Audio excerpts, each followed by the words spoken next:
ഇന്നൊരു അരച്ച് കലക്കിയുടെ റെസിപ്പി ആയാലോ. പേര് പോലെ തന്നെ അരച്ച് മോര് ചേർത്ത് കലക്കിയെടുക്കുന്ന ഒരു ഐറ്റാണ് കേട്ടോ ഈ അരച്ച് കലക്കി. പുളിയുള്ള നെല്ലിക്ക, മാങ്ങ, തക്കാളി ഇതൊക്കെ വെച്ച് നമ്മൾ സാധാരണ അരച്ച് കലക്കി തയ്യാറാക്കാറുണ്ട്. അപ്പോൾ അതിനായിട്ട് ഒരു തേങ്ങയുടെ 1/4 ചിരകി എടുത്തിട്ടുണ്ട് കേട്ടോ. ഇതിലേക്ക് ഒരു 1/4 ഇഞ്ച് നീട്ടത്തിലുള്ള ഇഞ്ചി, 2 പച്ചമുളക്, ജീരകം, 1 സ്പൂൺ ജീരകം വേണം. ഞാൻ ജീരകം പൊടിയായിട്ട് ചേർക്കുകയാണേ. 1/2 സ്പൂണോളം ഉപ്പ്. ഇനി നെല്ലിക്ക ചേർത്താണ് കേട്ടോ ഇന്ന് നമ്മൾ അരച്ച് കലക്കി തയ്യാറാക്കുന്നത്. നെല്ലിക്ക കുരുവെല്ലാം കളഞ്ഞെടുത്തിട്ടുണ്ട്. ഇത്രയും മോര് ചേർത്ത് വേണം കേട്ടോ അരച്ചെടുക്കാനായിട്ട്. വെള്ളത്തിൽ അരയ്ക്കുന്നതിലും രുചി നമ്മൾ മോര് ചേർത്ത് തന്നെ അരച്ചെടുക്കുന്നതാണ്.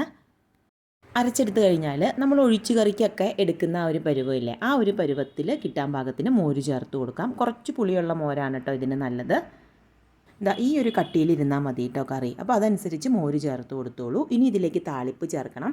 താളിപ്പിൽ ഇതാ നിർബന്ധമായ ഇത്രയും സാധനങ്ങൾ ചേർക്കണേ. ഉഴുന്നുപരിപ്പ്, കടുക്, പിന്നെ ചേർക്കുന്നത് ഉലുവയാണ്. ഉലുവയുടെ അളവ് കൂടി പോവാതെ നോക്കുക, കുറച്ചെടുത്താൽ മതി. ഉണക്കമുളക്, കറിവേപ്പില ഇത്രയും ചേർത്ത് താളിച്ചും കൂടെ ചേർക്കാം. ഇപ്പം നെല്ലിക്കയുടെ സീസണാണ്. നെല്ലിക്ക നിർബന്ധമായി നമ്മുടെ ഭക്ഷണത്തിൽ ഉൾപ്പെടുത്താനായിട്ട് ശ്രദ്ധിക്കുക. സിമ്പിളായിട്ട് ചെയ്തെടുക്കാൻ പറ്റുന്ന ഐറ്റമാണ്. അപ്പോൾ ട്രൈ ചെയ്ത് നോക്കട്ടോ.